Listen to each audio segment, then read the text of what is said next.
Hello everyone. Welcome back to Guide Pro.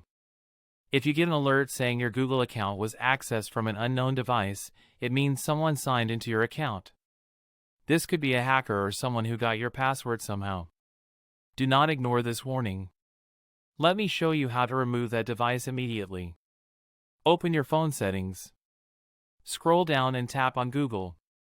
Now select the email account you want to secure. Tap on your email address.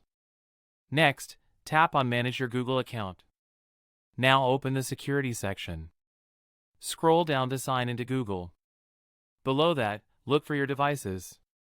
Here you will see all devices that have access to your account. Tap on the device you do not recognize. Now tap on Sign Out. This will remove that device instantly. After this, change your Google account password. Make sure it is strong and unique. Finally, turn on two-step verification for future protection. This prevents anyone from signing in again without your approval. If this video helped you, give it a like. Subscribe to Guide Pro for more account security fixes.